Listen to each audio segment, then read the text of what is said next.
Genesis. Show my hardcore is.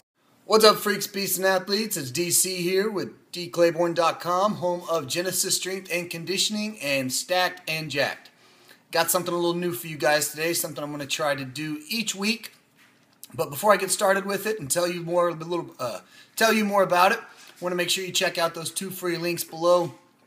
Click on those, pick up your free gifts to help you get stacked and jacked, and make sure you are not committing the 5 strength and conditioning sins that will kill your results in the gym.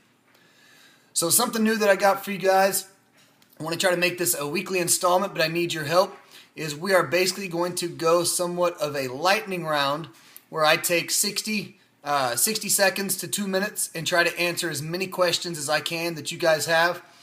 Just brief, short answers to make sure that you're getting your questions answered, and I'm not spending too much time talking about, really just stuff that's worthless. And so, I'm open game, submit whatever you want. I will answer whatever questions come through, really no matter what you ask. So be sure to hit me up, post them in the comments below, post them on my Facebook page. I'll put a link to that as well. And, that way we can get going and kind of get your questions answered and try to do so as quickly and efficiently as possible. So, going to get started today. Basically, like I said, 60 to, we'll say 2 minutes this first time, see if I can start trimming it down as we progress. But here we go. All right, first question I got is, what is the best way to measure band strength? Really, there is no best way. If you are a hardcore, dedicated power lifter and that's all you do and you do a ton of training with bands, then really measuring the numbers is somewhat of a big deal. But if you use them kind of how I do, in terms of, if you're going to use them for speed work with lifts, we always just use either a micro mini or a mini band doubled up on a bench or singled up on a squat. Or if it's going to be more of a resistance type lift, I will go somewhat of an average band or above. Other than that, I will always adjust the weights somewhere between the 50 to 65% range to focus and make sure the speed is there. What is a good 1 rep max warm-up protocol? Typically, let's take bench for example. I like to start with the bar just to get used to grooving and get my body ready in the set positions. I'll do 10-15 reps there.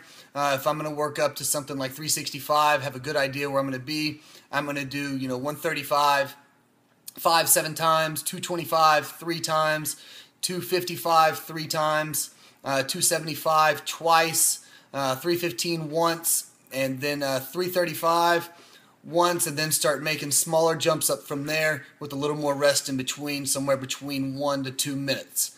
If those first couple sets, you really don't need a ton of rest in between them. Kind of get used to moving, get your blood flow, get your muscles warm. So take your break, make your break as when you're putting on weights. Somebody asked, how can I put on weight as fast as possible? Eat more. Take what you're eating now and double it, and that will be the quickest way to put on quote-unquote weight as fast as possible.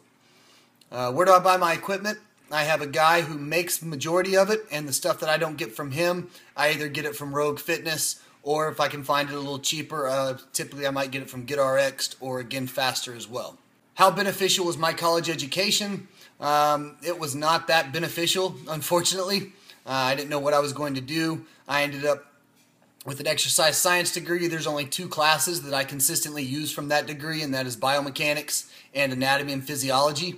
Other than that, I really wish that I would have gotten into a business major, or and then minored in exercise sports science.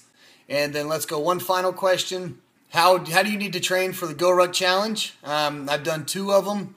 You don't need to train. It's not that difficult physically. It is just more of a mental grind. So continue with what you are doing. If you're not doing any type of long distance work, running or even just walking, start adding that in once or twice a week, and start doing your longer walks. Start trying to put in a ruck march twice a week, where you're trying to go anywhere from 3 to 6 miles. So there you guys have it. A little over 2 minutes. I didn't keep an exact eye on the clock when we started. Like I said, pick up your free gifts below. Click those links. Hit me up on Facebook. Comment below if you have any questions you want answered. Now you guys know, And knowing's half the battle. Genesis. Show my hardcore is, you know what I'm saying? Yo.